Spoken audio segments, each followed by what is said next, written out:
Okay. Hi everyone. Hi Arpita. I hope you can see me and hear Yes, me. Suman. Uh, okay. Yeah, hi. Hi. So I think all the team members had already joined, and we can start. Just gives us thumbs up if you can hear us, or you can sort of text in the chat. Okay. Uh, ठीक है. Just give me 1 second. Make host. Okay. ठीक है. So let's start this. So we have already sort of lost 5 minutes, and now we have only limited 35 minutes. Uh, the objective of this masterclass is to give you sense about what uh, sort of objective we have with this hackathon, and on first place why this is important from multiple point of view, with lot many examples that I was sort of highlighting during this 10 minutes that I have. So I have also created some this slides. Let me just share that. Okay, I hope you can see my screen. So I mean, there is a story behind why we started, sort of why we thought of having this hackathon at IIT Patna, which I will be telling you during the hackathon on 28th. But in general, uh, so we have been using a lot more names like SME hospitals. SME essentially means a small, medium enterprise hospitals, which has basic sort of parameters like the number of beds are less than 200. Then most of the operation are offline. In fact, when they write prescription, they're also on the paper only, and they're also very operational heavy as well. Uh, so to get a deeper sense, the first question that we should be asking, like, why do we need this hackathon? I mean, why do we need to build something for these hospitals or hospitals from Bharat?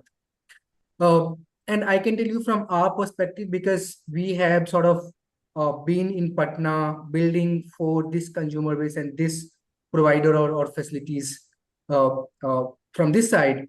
And one thing is very certain, that there is not at all even a suitable tech solution for these SME hospitals. And that is the one side, but also in terms of opportunity wise, this is like one of the largest untapped, unlocked opportunity that get to be sort of uh, take care by the tech ecosystem that we have in India. Just to give you a sense, SME hospitals are responsible for 65% of India's entire healthcare delivery. They are almost 90% of the entire beds that we have in India, which means on average, we have, like, there's not fixed data, but there is around 1.8 to 2 million beds, private beds, hospital beds we have in India. And out of that, 90% are from SME hospitals, which is around approximately 1.6 millions. Imagine for this large of the bed size, and there is no suitable tech solutions. There's something wrong with the approach that most of the builders are taking while thinking while building solution for them. In terms of net market value, it is around 80% of the entire healthcare delivery we have. Now, let's say this is now SME hospitals are backbone of the entire healthcare delivery. For example, let's say if someone, I am in Patna, and let's say if someone is from Patna taking their healthcare treatment in Patna, they only have the healthcare cost. They don't have non-healthcare cost. But let's say if the same patient goes out to other state, let's say Delhi or Mumbai or Bangalore, whichever place we are talking about, apart from the expensive or the higher treatment cost, they also have non-healthcare cost, which includes staying, food, traveling, and which is again the burden. And therefore, the flourishing of SME hospital is important from the patient side as well. And again, if you make it a lot more tech driven, or improve the efficiency or operations, you're essentially reducing the cost for the patient as well. The one of the parallel that I can draw from the history of evolution, which we have seen in the past 300 years, is that this this Model T by Ford. This four-wheeler or this vehicle that we all use today to transport interstate or intrastate, the invention took place in around 1878. So this first version of that came out. But it was not at all affordable, for the masses, especially in developed country like UK and US, till Ford sort of understood the pain point, and Mr. Ford realized that, since even though this is very useful, but considering the fact that this is not at all affordable for masses, and hence people aren't buying it. And of course, Ford itself took many decades to figure this out, Model T. But unlike the other brands and the earlier version, the Ford Model T was very simple. It was serving the purpose of traveling from A to B. It was not at all very fancy. I mean, if you look at the image, it looked like more like auto of today's. But it was a big deal. And I think when we study the economics, uh, this Model T has the largest impact in unlocking the productivity for US economy at larger scale. I mean, it certainly changed the entire economy for the US. And therefore, we believe that if anyone would like to build solutions for these SME hospitals, they have to think, they have to sort of consult, they have to let these hospitals in the loop even before sort of thinking or writing or any line of codes. So what we are sort of trying to achieve is that building this or thinking this Model T for these SME hospitals. So I'm pretty sure you all have sort of seen these three PS problem statement. All of are interconnected. If we solve all three, I can bet you that the net impact on these SME hospitals in terms of bottom line, which means profit, in terms of patient experience, in terms of cost reduction, would be at least anywhere between 20 to 30%. So what we have tried is also sort of give you some layout so that when you are thinking about, you can do that. Okay. So the first that we have is scribe, I mean, voice first scribe with real-time FHIR conversion. Now, of course, I mean, there is in the past couple of years, 2-3 years, the voice has been, the progress on voice tech has been enormous. There is models, foundational models by company, there is vertical focused model. But how do you sort of use that and sort of applied in this larger economy of SME hospitals, individual practitioners, and digitize them? And that is what we are trying to achieve with this first problem statement. The part that comes out is that you have to think this end-to-end workflow, which means from doctor or whoever the practitioners is using your scribe, from that to a structured FHIR data sets. It will start from input, goes from speech to text conversion, then comes out the clinical NLP layer. Then you essentially have to structure it, subjective, objective analysis, and then the other part. Then it has to go through FHIR mapping layer. And these are fine because AI still make mistakes, especially generative AI. It's hallucinate. So there has to be human in the loop who can review and edit. And then it has to go storage where there has to be interoperability aspect. And then finally the insights. So when you're thinking of building or taking up this problem, or the team thinking of, or who have selected the PS1, they have to think the entire end-to-end workflow. Now, the stuff or the kind of paradigm shift it can bring if you build the right solution is a first adoption. In India, 90% of hospitals are still sort of offline. They don't use HMIS. And if you build this, they will directly jump to use a scribe rather than the HMIS. So that is great. It will sort of essentially leapfrog. Second, OPD integration into health insurance cashless system. So right now, one of the reasons is that OPD is not the part of health insurance cashless because the net cost of for them to use, hire the staff and then use all these manual stuff and then getting into the insurance sort of reconciliation its cost is very high. And if you build this, that cost will get down. This means many of the OPD provider will get under the cashless insurance umbrella, which is important. Uh, and then this one. So these are the paradigm shift we are sort of a real impact it can have on the Bharat healthcare delivery system. This is the PS2. Again, this is bit more sort of like harder side, because apart from using available tools, you also have to sort of train the model. So when you are thinking of building or team who has sort of selected PS2, they have to go through all these layers and think end to end, which means raw hospital data to clean claim ready output. That is what we are trying to achieve with this PS2. PS3. In PS3, we have again added multiple use cases, starting from screening to OPD conversion, OPD to IPD recovery protocol, and other as well. And we will be adding these databases, so you can, when you're building this, you can build it with the real use case. You can present live to the jury during the hackathon. Just to add, we have also added data sets to fine tune for problem statement 2. Now, before I sort of conclude, we will be judging your build or solutions with these 5 parameters, which you can read it by yourself. These are the deliverables we're expecting at the end of the hackathon, and you should be using Supabase for your backend.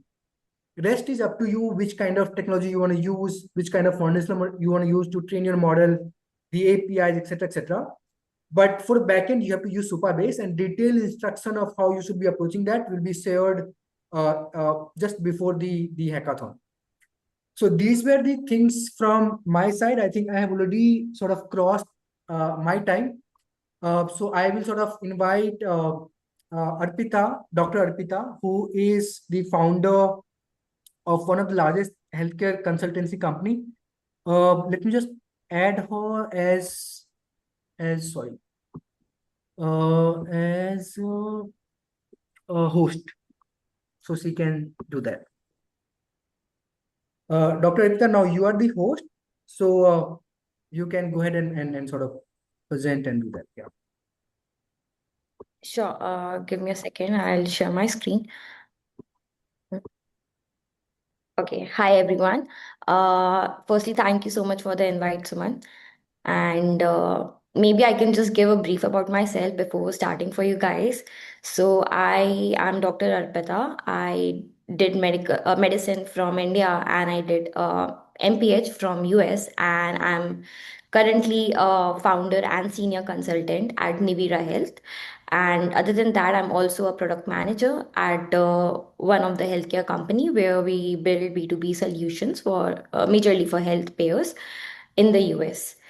Okay. So since we are looking to work towards building healthcare solutions, how do you really think through what kind of solutions are, or maybe what kind of problems are you guys gonna pick, right? Because there could be different kind of problems you might have experienced yourself being in a healthcare, right?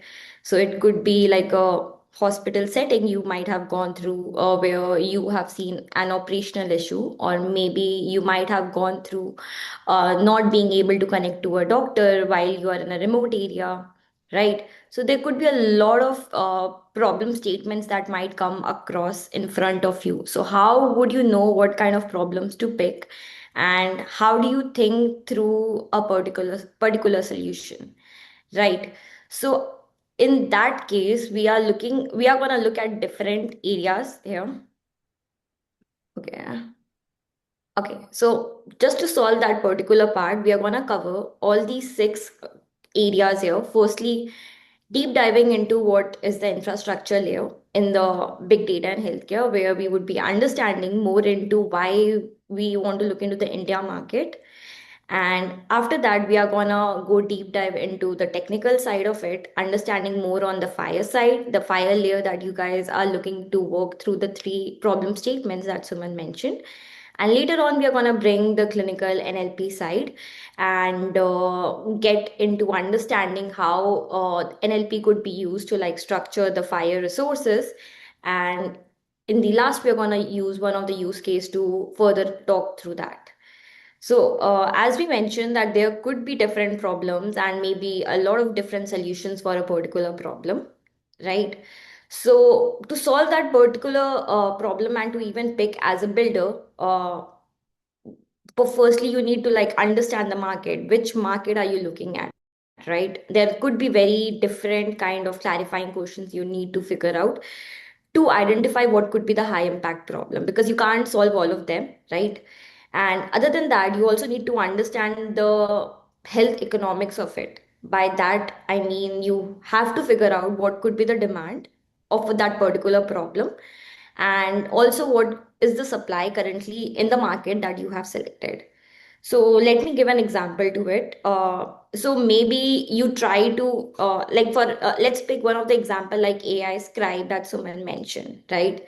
So maybe that is a problem that you guys want to pick, but you don't know how, if you are able to build a solution around that particular problem. Will that impact a lot of people, or maybe it will be within hundreds of people, and you might not able to even get a revenue that you wanted to have, because the market is also pretty much saturated, right? There could be a lot of solutions that are already built around one particular problem, and even if you are building on top of that, maybe you're not able to like penetrate that market, right? So that's more on the go to market front, but that's how you want to like build your solutions around it, right? And that is why the market research is very very important, right? When you talk about solving a problem, and that is where let's talk about the big data. That's where the big data would be coming in, right? Because data is pretty much siloed, it's fragmented everywhere, and healthcare data is something which is very difficult to tap in, right? But and especially in India, it's a huge, huge market. So let's look at the data that we have found here. So currently, globally, if you look at the big data in healthcare, particularly, it's 110 billion, right? And just in Indian market, it's like 30 to 35% for this big data in healthcare that you could actually tap in by building solutions, right? So North America is definitely number one. It's leading when it comes to like getting revenue through working through these solutions, while India market is something which is still untapped by a lot of people, and it's still moving towards digital health, right? So what kind of different things would you look at to understand the market is looking at what kind of market drivers are there, what kind of challenges and core opportunities are there.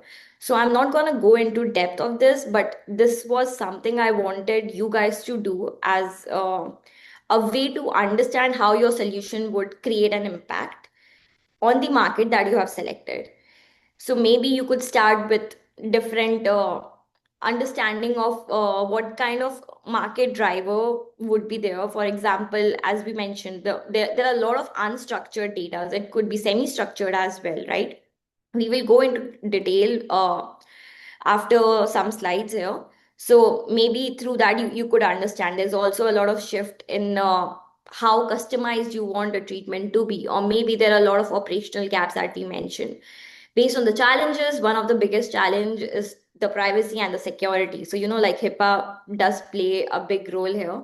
So you need to really understand based on the cost efficiency part, also on the privacy and the security part as well. And on the core opportunities, which we are going to discuss again in depth, is more on the data connectivity side, how the systems are able to talk to each other through particular records, right? And also on the NLP side, where how we can leverage the NLP to like understand the clinical notes that we receive, right? And how are we gonna read those clinical notes to scale our solution? And lastly, there could be a digitization of like sending alerts to the patients, right? And also maybe the providers as well, if they want to like take care of a chronic patient, and maybe look at their notes to figure out whether they need to like reach out to a patient for a particular care. So it's more on the longitudinal records that we look at. Okay, now going to this particular part. Okay. Okay, so now in India, I'm sure you might be having an idea of Ayushman Bharat's digital mission, but I just wanted to give a glimpse of it before we understand how the fire resources has that interconnection with this. So, more on the infrastructure layer, we wanted to understand who are the data holders in healthcare, right? And also what kind of data formats we get in, right? Because before we understand what kind of data we want to work on, we can't really move forward with what kind of architecture are we looking at, right? And how do we really integrate one system to another system, right? So I'm gonna take the India market for the masterclass today, and that's how we are gonna build it. So data holders are something that's pretty common globally, though. It could be primary care, healthcare clinics, and it can be pharmacy chains and a lot more, and particularly insurance companies as well, right? And in terms of data format reality, you could get it in any form, right? There could be WhatsApp messages that you could also write to a physician if you know them. There could be a written note. Even today in India, if you go to a doctor, they could write like you would be getting a written prescription, right? They would be writing it with their pen, and then there could be a possibility of getting scanned images. Maybe a lot of private hospitals might have shifted to an application where you can see your scanned images as well. Like for example, in the US, you can actually get your to see your scan images on your phone. So those kind of images are basically like a DICOM images that are being shared. Then there could be CSV files as well, which is more on like how the data points are mapped in by the healthcare companies or maybe the hospitals to have that data written, particularly on how the healthcare operations are working, maybe or maybe about a particular patient. So those are more on how they export the data and how they save it. And also maybe that's where like you could connect with pharmaceutical companies also to get these kind of datas, right? So these are more on the data formatting formats that you would be getting in, right? And one of the major format we are looking at is the FIRE one, which is how we want to like standardize it globally. So it's not only in India but in other countries also. This is something which is actively worked on, right? So FIRE is something. So FIRE is something like a standardized language, you can say, like how one system could talk to another system using FIRE, right? So think of it as you someone who knows like and if you are someone who knows Hindi language, right? And maybe there's another person who's in South India and they might be knowing maybe Telugu language, right? And they might not know Hindi. So how a person who knows Hindi but doesn't know Telugu be connecting with someone who knows Telugu but doesn't know Hindi, right? So maybe there comes a picture where you put in English language, right, for both of them, because both of them now have a common language to interact with. That's where FIRE comes into play. So FIRE is that kind of language where whatever kind of formats you send, either it's unstructured data or maybe semi-structured, right? It could be HL7, V2 or V3, maybe JSON format, anything that you would put into that system, it will convert all of them to a particular similar language that systems could say, understand, and then create that into FIRE. That's how the other system would consume FIRE and create into a format that the one who is receiving it could understand. So that is the basic understanding of how we would be looking at. Uh, okay. Other than that, looking into the core building blocks, right? So Ayushman Bharat digital mission have five building blocks, right? So what is ABHA Health ID? It's more of the unique patient ID, which I'm sure you might be knowing about. So what happens is when the patient normally have to like log in into it, it is possible that they doesn't even need that, but normally that's how they would ask, or maybe they would grant consent to like send their data to HIP, which is like the hospitals or maybe the doctors and the nurses, right? And that's how they after they send that request, consent request, that would be connecting with the user app, right? And through the user app, they would be sending that they would accept all the all the data that has been sent by the patient based on the consent management, right?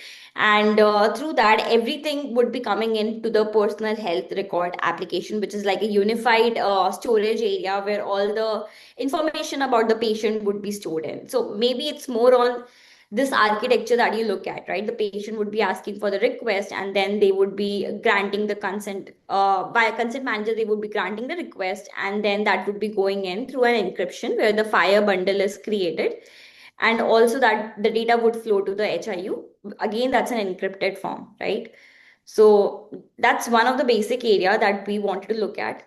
Now, getting into the depth of the fire resources, uh, these are the different kind of fire profiles that you could get to work to, and OPD consultation notes could have encounter symptoms or advices, right? Prescription bundle could be there. So bundle is basically like a combination of different resources that you could get, right?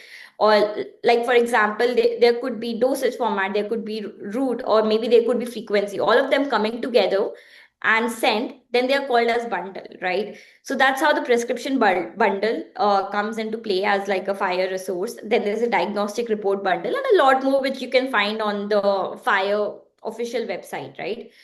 And here is something that you can look here in a JSON format, right? So here I just wanted to highlight how the structured part of the fire would come in. Otherwise, there are a lot of other elements also in fire, but one of the main element in fire is the structured element, right? And in the structured element, they are going to capture everything from in the clinical notes in this particular format where you would be coming across system, code, display, and also the text. So what happens here is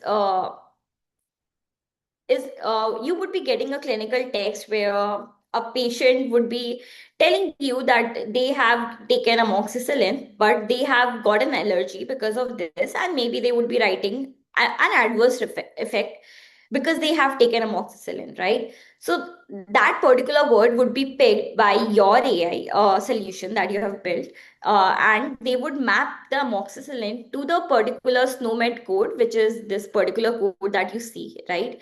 And then they would also present that in to the UI, I would say. That is the text particular part that you can see here as allergy to amoxicillin, right? So this is how they would write that in their system, and this is how they would show that on the screen. Okay, and going to the next part of on understanding more on the fire, these are the different real world challenges that you could normally face, right? So there could be different version fragmentation. Currently, as you can see, there are different STU3, R4, and also DSTU2 that coexist across different hospital systems. So it's very important to understand and consider all these kind of different adapters, right? Secondly, you have to look at the ABHA linking as well. As we mentioned before, it's possible that they can link to it, and also it's not necessary, but it's always recommended if it's possible for them to link to it to get a particular ID. After that, you can also come across like a brand coded drug. So when you look at the fire, there are different RX norms that are given, right? RX norm is particularly for identifying a particular drug, but it's a possibility that RX norm could not be there in a particular country, right? So you have to create your own fire resource for that particular part, right?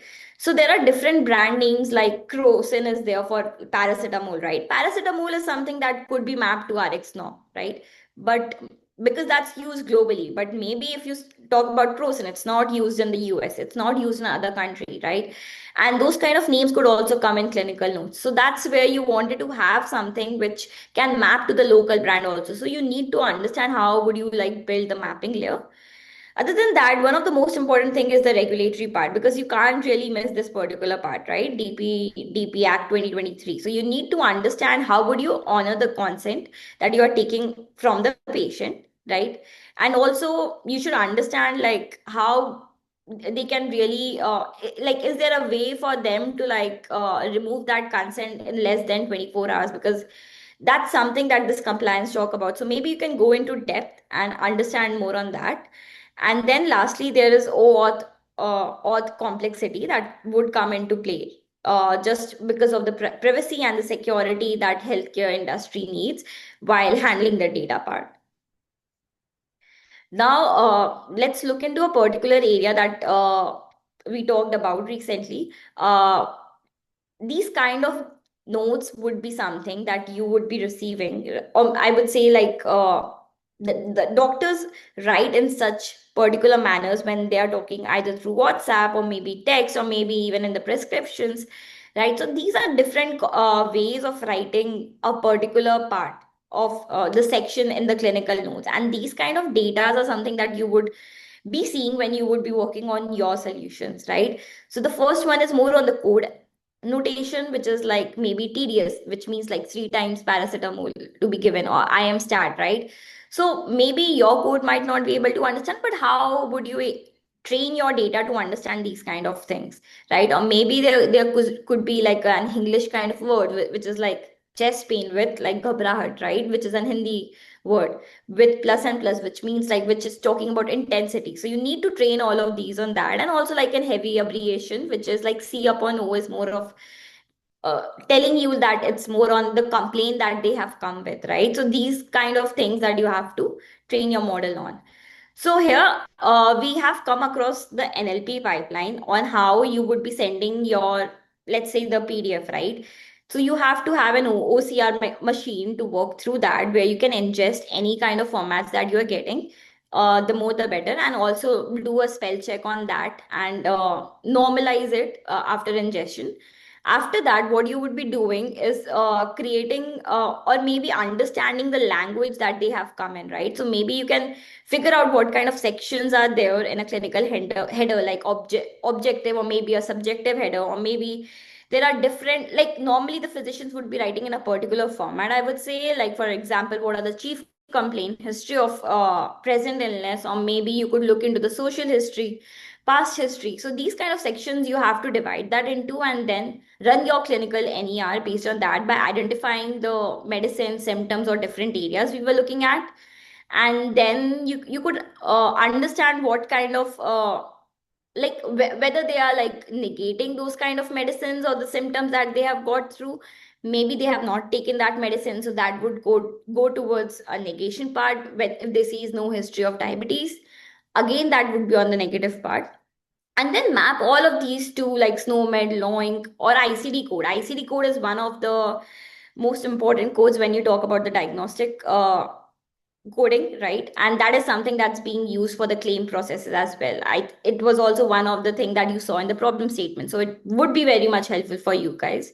So once you understand how that code mapping is done, and after that you can go into looking on how you can create a bundle resource, uh, a fire bundle resource, right? And we have already talked about what are the things that would be breaking all of these fire, like why would we be needing the fire resources, and what would be breaking when you would be looking at these different formats that you come across, right? And how NLP would play a role.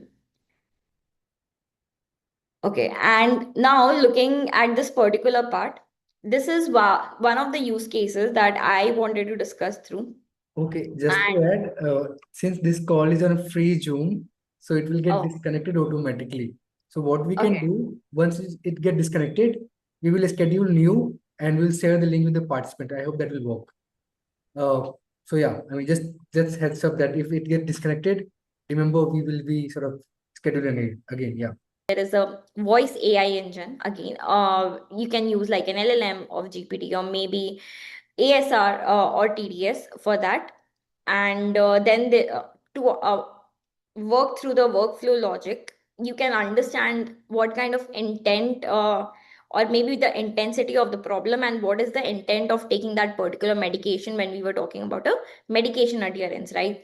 So through that you can work through it, and after following all these steps, that is how you would be creating a fire assembly, right? And that is something that would go into different use cases, right? So that is where you, after creating all these things, and let's say you have been using PHQ-9, right? Let's say Abha, who wanted to like answer to the PHQ question related to like pain, or maybe anything related to why she was depressed. That is how she would be replying to all of these by the solutions you guys have built.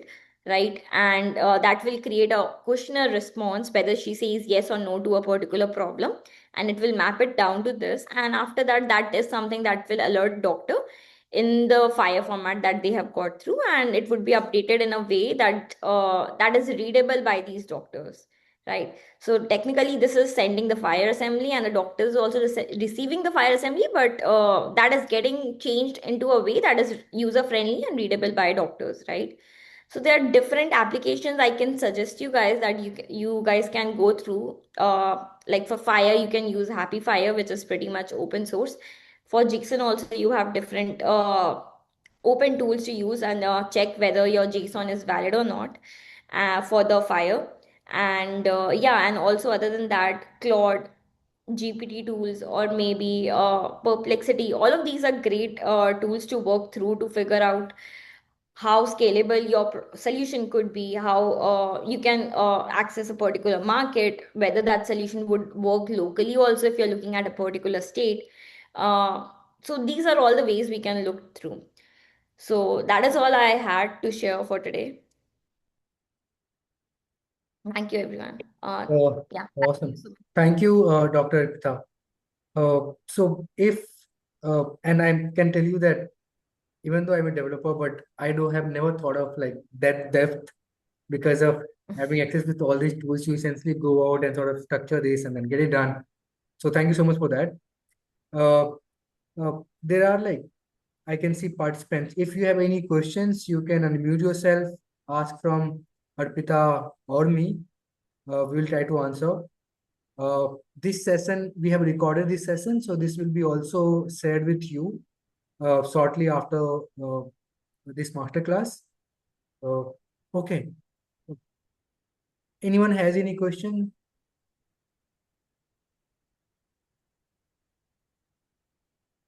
We don't.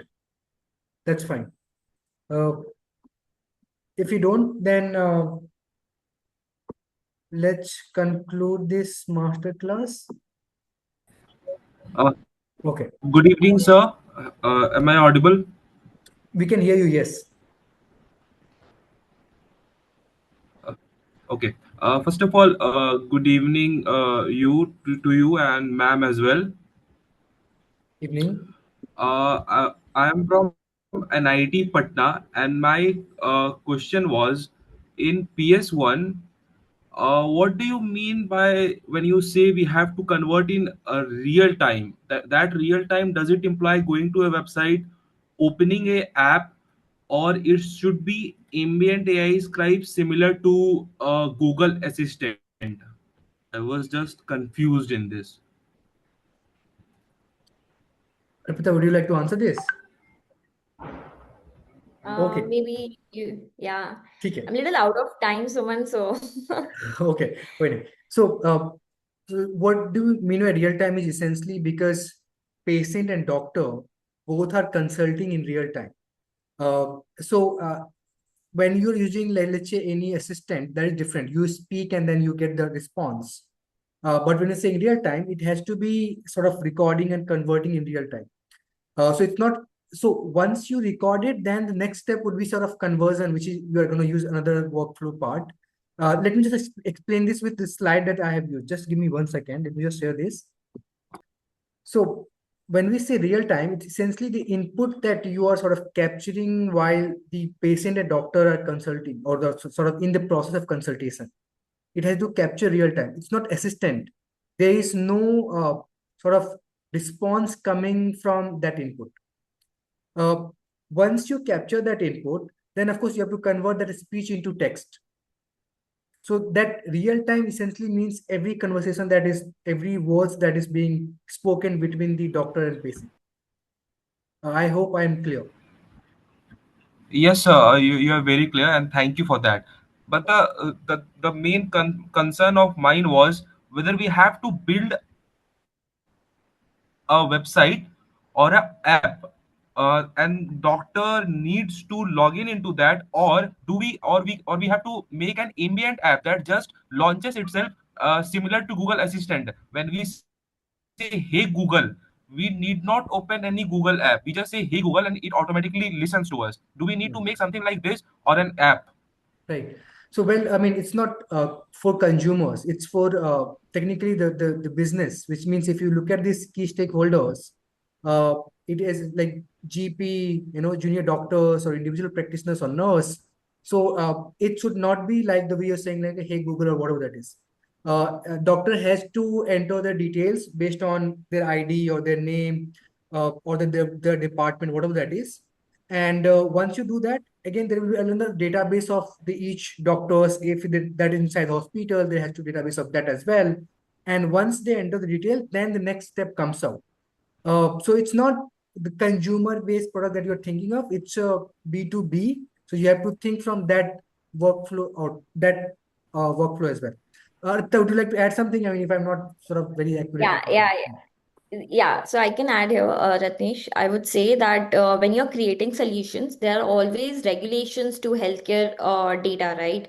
So healthcare industry is pretty much different on its functioning as compared to other industries. So normally what happens is when you are creating such solutions where you want to like partner with hospitals, right? So they would want to have something very secure, and also since data is very sensitive, it like you have to find a way of creating a secure login or maybe auth thing that we were talking about before.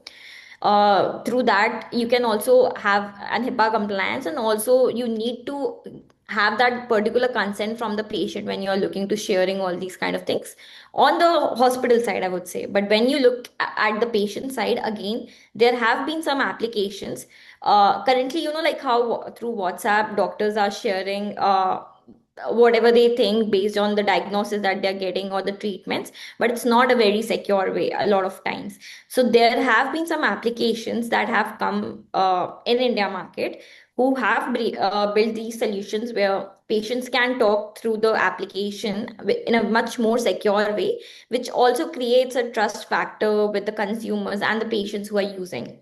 One of the few AIs, I would say, globally who are getting into this particular market, you can look into it, is look at how the chat GPT health, or maybe perplexity health, or maybe like Claude health, like all of these, they are getting into the market, right? So patients are looking to like write those kind of things, right? So did I answer your question? Yes, ma'am. Thank you. Thank you for clearing this. I was in little vague regarding this. Thank you. Thank you very much. No. Yeah. Okay, so let me answer the question of Atul Pandey. Look, we have kept innovation because we remember sort of partnering with IIT Patna for similar hackathon last year, and we realized that many of the team members sort of thought out of the box, because anyway, I mean, every individual thought process is limited with whatever their experience has with the stakeholders. But sometimes we get sort of solutions which amazed us. So, I mean, something that can make us sort of speak the word called wow, or even like we get amazed by looking at whatever the thought process that you comes out. So it's more not like incremental or breakthrough. It's more of how you're sort of coming up with something new that we have not thought of, because we believe we have thought most of the scenarios because we understand this market and etc. But there is always chance to sort of amaze us. So in that sense, but it has nothing to do with incremental and breakthrough ideas. Yeah. Arpita, you should be answering this. This is very interesting question. He is asking, do you see a future where health ID linking in India becomes fully automated without OTP based verification? So he's asking me, but what do you think? Yeah, it can be possible without OTP because there are other ways of verifying too, right? Either you could verify through your SMS, just so that, like, for example, if your health ID is something that's there in hospitals, right? And somewhere a patient is sitting at some other place and they want to like remotely connect a doctor at a location A and the patient is at location B. So they want to like remotely connect with each other, right? So how would a patient be saving the data of the patient in their hospital, right? So, and also to get more information on the patient. So that's where the health ID would be working, right? And they would be needing a consent from the patient sitting at location B. So I would say health ID would definitely be needed to get all the patient data and the longitudinal records that have been there for their condition. And at the same time, you would need OTP or maybe something like OAuth that we talked again. These kind of things exist currently just so that people know that the patient is granting access for hospitals to look into their data. If these are not there, it would be again another consumer used solution, like how you use it in retails or something like that. But that's not something we are building. Healthcare is very, very different. So yeah, I hope that answers. Just to add, I mean, what we have experienced in the past 1.5 years is that people are very afraid of giving even basics of their health data. So, and imagine, I mean, if without this auth or OTP, I think the chances of misusing of those data, if it is linked with that ID, is very high. So, personally, I'm not seeing a future where it will be without any auth. Maybe OTP could be converted into biometrics, but fully automated without auth, I'm not seeing that. How will accuracy and diversity be measured in a specific metrics or data sets? Uh, yes.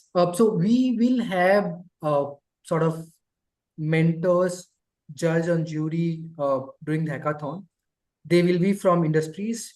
Let's say there will be some MD, some administrators from the Department of Finance of many of the hospitals that we're partnering with, uh, and other judges as well. So right now we do not have that metrics for sure, but I'm pretty sure we will sort of work on and we will have measured metrics of accuracy and diversity for that evaluation criteria as well. Good one. We'll work on that one for sure. Thank you, Atul, for that one.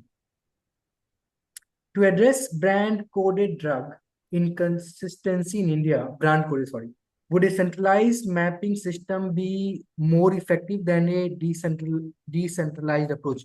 Arpita, that's for you.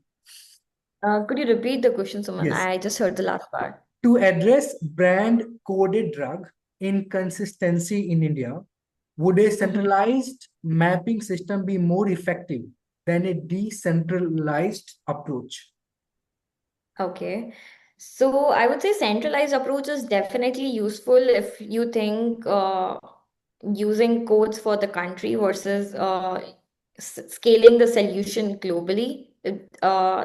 That's something you're looking at, right? So if you create a centralized solution, like for example, we were talking about brand names, like the local brand names that we have for drugs in India, right? Which would be very different to drug names of a generic drug like paracetamol in the US, right? In US, a paracetamol could be named as Tylenol with a brand name versus it could be Crocin in India, right? So you need to build a solution if based on the market that you want to access. If it's India market, you need to have a way where you can have the codes mapped to these particular local brands of India and have that as a centralized database, right?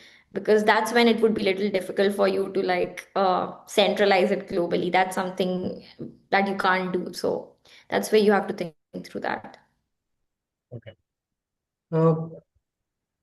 Kareem is asking this about HIPAA compliance. You don't have to sort of focus for this hackathon, but of course, I mean, if you're scaling it, if you're sort of getting selected for the further work on that one and piloting it with our partners, you do have to work on that one as well. Please. Okay.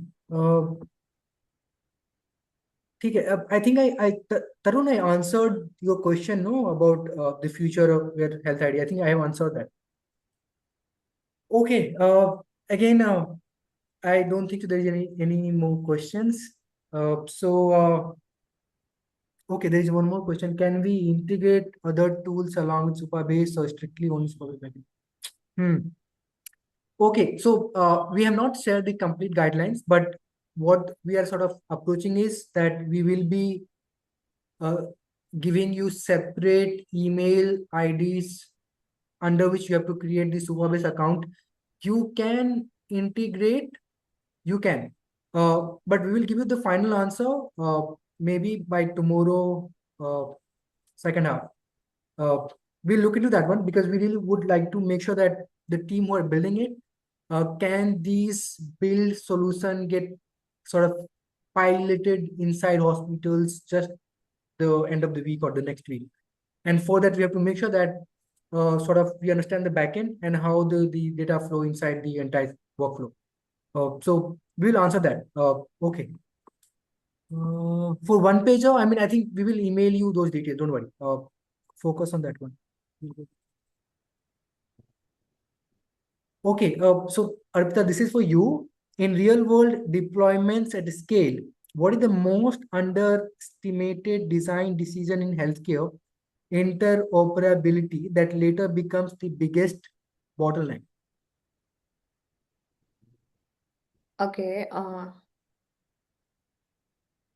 Okay, when you say about most underestimated design decision in health operability, okay. So I would say standardized language is something that is something that each and every country is currently focused on, where each and every system could connect with each other, right? Even one hospital in a particular state, let's say Bihar, right? And let's focus on Patna. Even one hospital in Patna would not be able to talk to another hospital at Patna if the language is not similar, right? It's very difficult to like transmit that particular information. So I think that's where the healthcare interoperability comes into play, because again, there could also be reasons behind it, because one of them could be using a old language. Maybe XML v2 could be used, and maybe some other one has already developed Fire, right? But they are not able to talk to each other because of not having that common language to talk to. So that is one of the biggest bottleneck, I would say. Uh, just to add in that one, healthcare in India is still a state subject, which means even though at center things get propagated and explained to the different states, the decision of whether they're going to use it or not, it's a state subject. And Hmm. therefore you see all the different complexity. Uh, so yeah, I mean, it's a system problem right now. But I think regulators, bureaucrats, and the stakeholders are definitely working towards making sure that there is a common language that can sort of interact with each other. So yeah, I mean, just to add that what Arpita said. Okay. Okay, how do you handle resistance? Look, I mean, Tarun, right? Uh, you have to there's very basic math that I have realized. Let's say there is individual doctor who is full time with in any hospitals, and he is also having his own private clinics. Now, for him, it's like sitting couple of hours. He make 4,000, 5,000 rupees by sort of consulting, let's say, 10 patient in a day. Very small, in a very small space, one compounder. So his net cost like is very small. Now, what I have seen is that people build these software or solutions and then come out and sell with these folks who is actually adding a lot more burden on these providers or these doctors.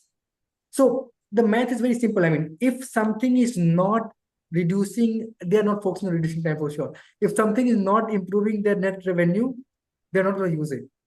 If you are sort of giving a solution which require additional hardware, additional trained professionals, they're not going to use it.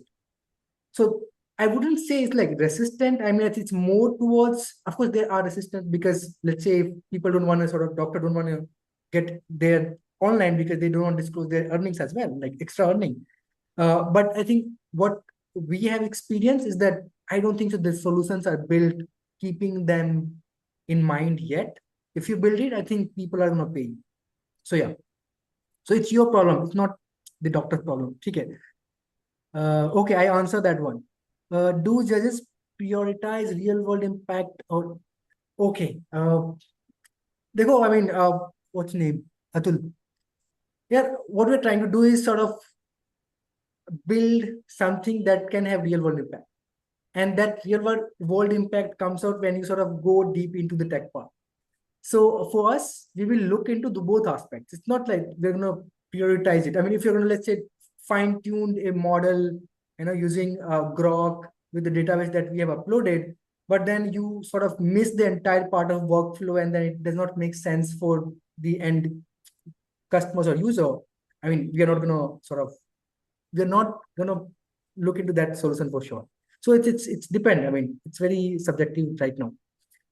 Okay, this is for you, Arpita. Is implementing auth necessary for this hackathon, or can we go with a simple? Okay, that is for me only. You don't. I mean, you can go simple approach for this hackathon, but I think that is important when you're thinking of scale. Are we expecting to build a fully functional front-end dashboard for the stakeholders or demonstrating everyone? Oh no, we are expecting that. Not fully functional, but it should sort of satisfy the need of sort of end-to-end workflow, can validate whether that is working or not. That should be enough. Of course, we're not expecting you to sort of build an end product, but something that can give sense to, okay, this is how the problem is being solved for the stakeholders. In real world healthcare systems, what is the most underestimated architectural design that later becomes a major? Look, I don't know. Arpita can answer this. In real world healthcare systems, what is the most underestimated architectural design that later becomes a major bottleneck at a scale? I don't have an answer right now. I mean, if she has, I guess she can do that. I don't think there is an like if people would have already known what's an underestimated architectural design, it might have been already not been a major bottleneck, right? So, but yeah, maybe one thing that people already know, but they are trying to solve it, but it's not still happening in the near future is how the operations work. And everybody is like currently looking to get AI to make it more efficient. But, like with continuous data coming into play with variables and all the monitoring part also, I think a lot of data is being created. The more the data, the more you have to look into it. And, with all of that, you are also going to look into how you can make things efficient in a hospital setup. Yes, I think that's you can look at maybe in the this is all based on how globally I would think through on the architectural front. But yeah, like the more AI comes in, the more security, privacy risk would come into play. But maybe soon that could also be a bottleneck, and maybe it could also solve a problem. So. Yeah, yeah. Look, I mean, I am very simple in my thought process. It's like if you're not including the stakeholders or the user whom you're building with, even before like writing the document of your PDR, that is for me this underestimated article design. Rest is, I think, you can sort of figure out as you sort of talk more, sort of demo more. For me, that is like that's how I approach most of the design thinking. Okay. Are there any restrictions on the AI models we can use for the dual agent system? For instance, we are allowed to use Perplexity, proprietary external APIs, or must the solution rely? Okay, so there has to be some originality. I mean, you are allowed to use OpenAI, Gemini API, etc., etc. But what is the originality that you have with your AI sort of system that you're integrating? I mean, and you can use multiple AI. In fact, we have this experience of when students use, let's say, for segmentation, they use API, and for the actual use case detection, they use or they sort of fine tune own model. So there has to be some originality because Indian regulator also work in terms of, let's say if you're going with CDSO certification, they will look out for whether that is like you're using internal, like inside Indian tool or outside. And if it is like you're using APIs, you have to sort of go through different regulatory aspect as well. There has to be originality in AI for sure, but you can use uh, external API for sure.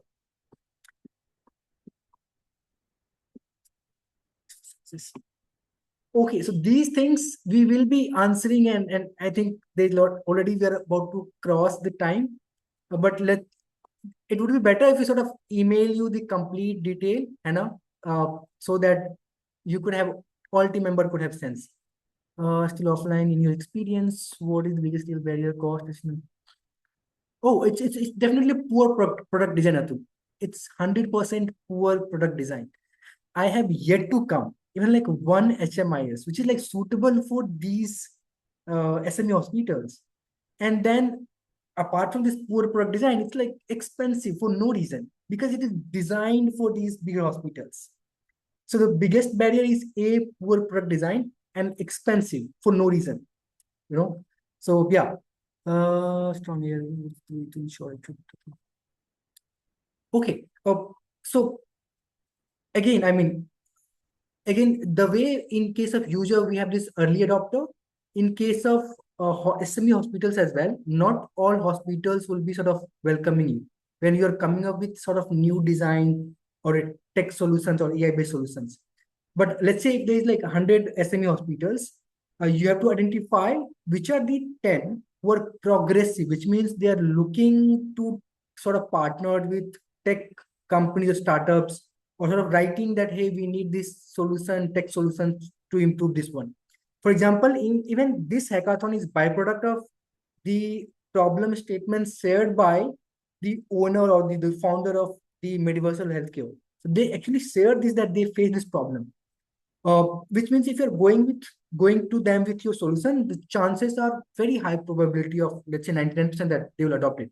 And once you get adopted in one or two, and you have this real metrics to show that, then the rest of the people will follow you, because everyone would like to reduce their cost.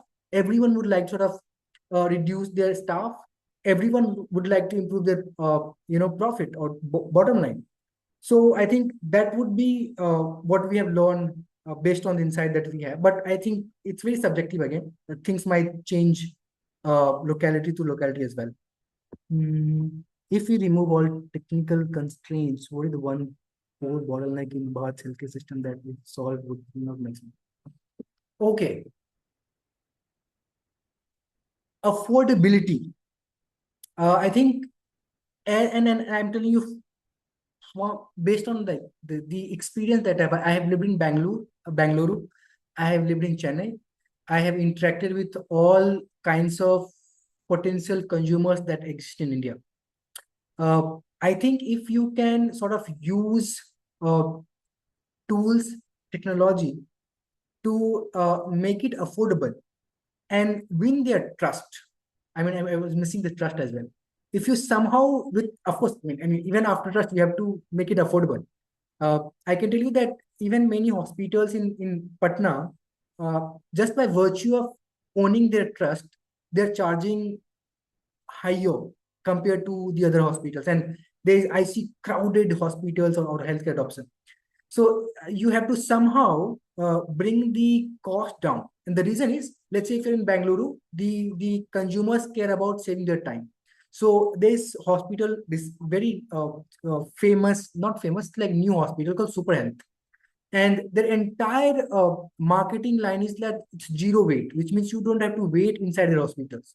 So they are sort of selling that we are saving your time. But in smaller cities like Patna, or like for the 80% of the India, where time is not that constrained, like people have a lot of time. So how do you make sure that people sort of adopt it if you sort of make it affordable? So affordable should be the top. And with that one, you have to make sure that you win trust by keeping the sort of quality intact. I think if you can sort of do these two, not going the tech part, it's I can tell you that there could potentially be minimum three unicorns could be built from building health tech solutions for these consumers. So yeah, I'm super excited for that. Okay, now we are out of time. Arpita, sorry, you were on the call. So again, thank you so much for joining this masterclass and sharing your many years of learning with the young team. We will sort of look forward to virtually join our sort of judges panel, so to evaluate the teams as well. And again, everyone, so Arpita is in the participant group, but we will not disclose her number. If you still have any questions, you can sort of ask, and we'll try to get answer in some way. Uh, so, no more questions. We will be taking these questions offline, or we will sort of doing a different Q&A. Thank you so much, Arpita. Thank you, all the participants.